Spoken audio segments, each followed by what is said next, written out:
Thank you for tuning into your weekly FOODSDAY Talks hosted by me, Emily Oshman, and sponsored by WHP Studios, private studio personal trainers in Andersonville, Chicago.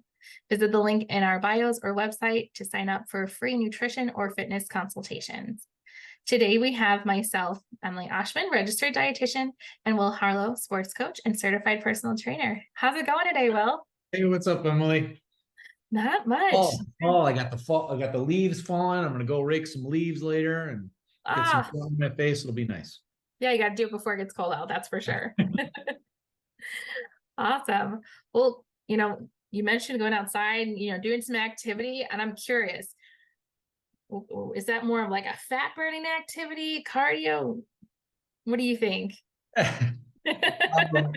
Yeah. This is an issue that I've been thinking about a lot of like, what does burning fat mean?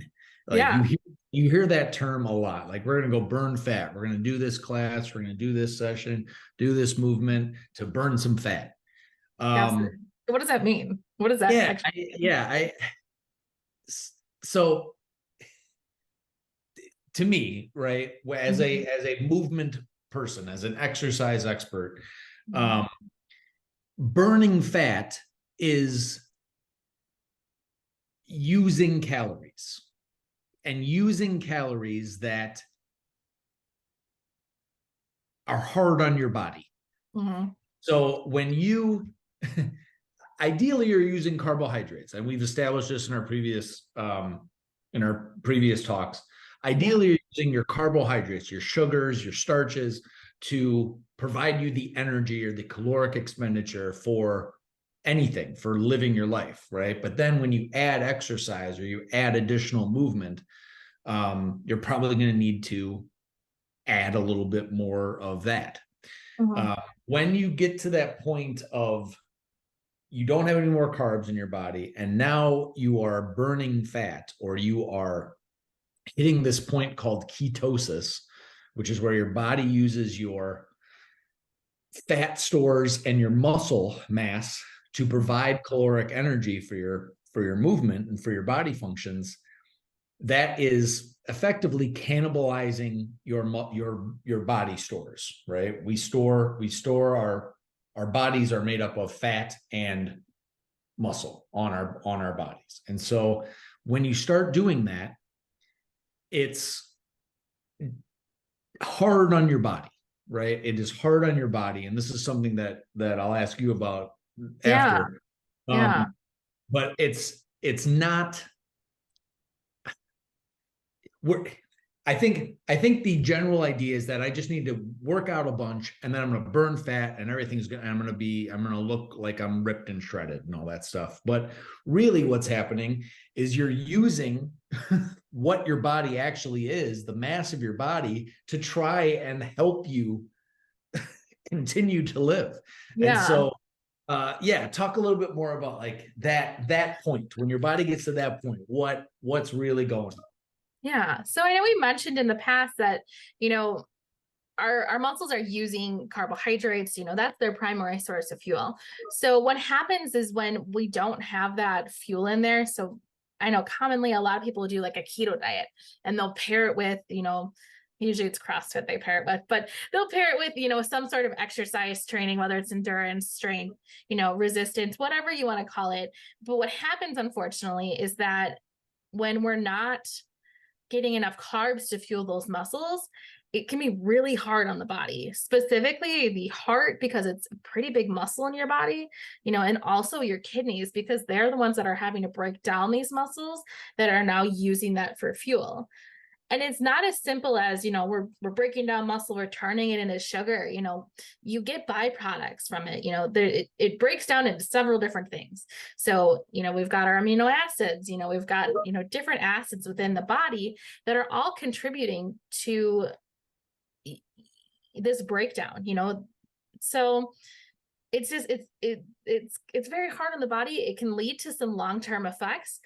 Most people, when they are doing some sort of keto diet, they're rarely getting into ketosis, unless they're hardcore into ketosis.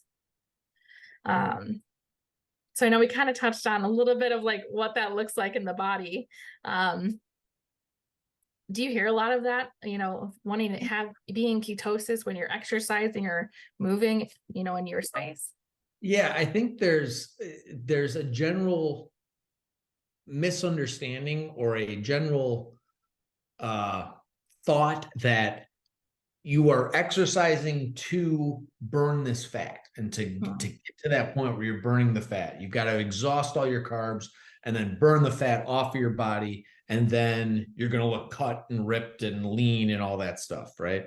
It's not really the way it works. Like if you, everyone has some muscle mass on their body, but if you don't train your muscle mass and you burn through all of your fat, you're just going to look like a skeleton with skin on. You're not going to look ripped or like a magazine model or anything. And so I want my people that come in and train with us and train through us to think we are adding things with exercise. We are not using exercise to take something away, to take fat away, because that's really not what's happening. That's really not what we're doing. We are using our food and using our calories to add strength or add these things to our bodies that we can then keep and maintain, and will keep us healthier and moving better into the future, and not just trying to get slim with no functional improvements, which I think to me is kind of what the underlying thing of burning fat, of that phrase is. And that's why I wanted to just hit that in this talk. Yeah, and it makes sense. Even with nutrition, I never tell people to remove things. I always want them to add more things, because there's always things that we can add.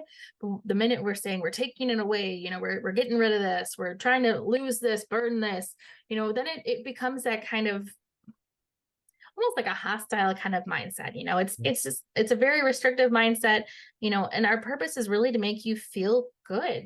Exercise should make you feel good. Movement should make you feel good. Eating foods that are healthy.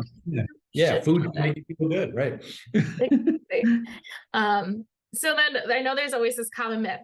Can you target fat in certain areas? Like, I know it's always the abdominal area people want to target. Are there exercises that can help you burn that fat? Okay, here we go. Here it is, everybody. There are exercises that can target muscle groups and certain movements that you do, like a squat or a deadlift or an ab crunch or something like that. There are bicep curl. You can target specific muscles. You cannot target specific areas of fat on your body. You cannot do it. Sure. It all goes away, or it all alters, or it all stays however your body is, right? Yeah. So I have a pretty extensive derriere and thigh region, and it is, and half of it's because I have big muscles there, and the other half is because that's where I hold my fat. That's just the way it goes. That's just the way it goes. Some people hold it in their arms. Some people hold it in their legs. Some people hold it in their midsection. It's just the way it is. That's just the way it is. There is no spot targeting of fat. There is no. Okay. Yeah, kind of figured that, because I think we'd probably hear about it in the news if that was actually the case. Might see it on the commercials, but not on the news. No, you cannot do it. Yeah, right. Yeah, commercials, big time. Not so with that, let's just say hypothetically that we got rid of all of our body fat. Sure. Right?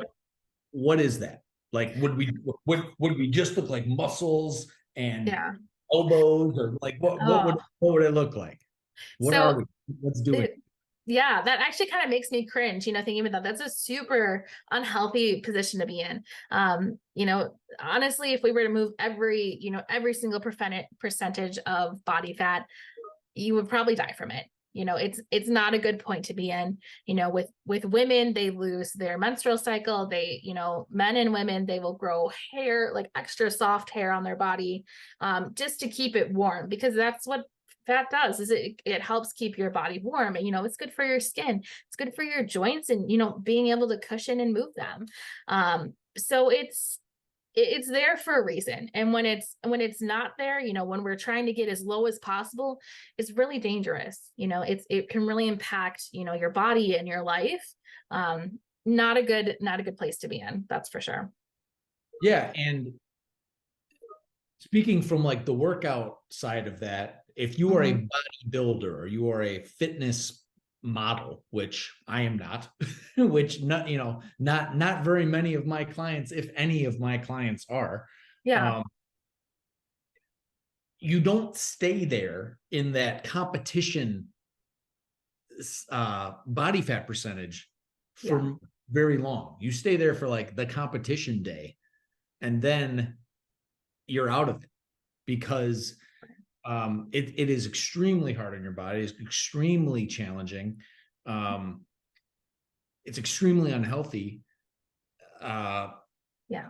And right, like they are not looking like that. They are not doing that competition day body fat percentage. They are not keeping that year round. They are just It not. takes And a lot of effort to yeah, keep it there because your body wants to yeah, store it. yeah, and it's not healthy. It's not Mm. healthy to maintain that. Like if you're ready every day of the week for a photo shoot with everything cut up and looking like that, you are eating in a disordered fashion. Yeah. That is fact. Yeah. That is It's not a good place to be in. That's for sure. yeah. It helps. Like the body has to stay at 98.6, right? Everybody wants to be at that little fluctuation area. Mhm. Having fat allows you to stay in that range. Yeah. Whether it's hot, whether it's cold, whatever. And then right, it helps your joints and your internal organs and all that stuff. So Yeah. yeah, Definitely, good. it has its purposes. We always think it's a bad thing, and it, you know, it's not. It gives us a lot of good things for our body. I think we just forget that it can be there to help us. Yeah, it is required. It is good. It is positive. And we all need it.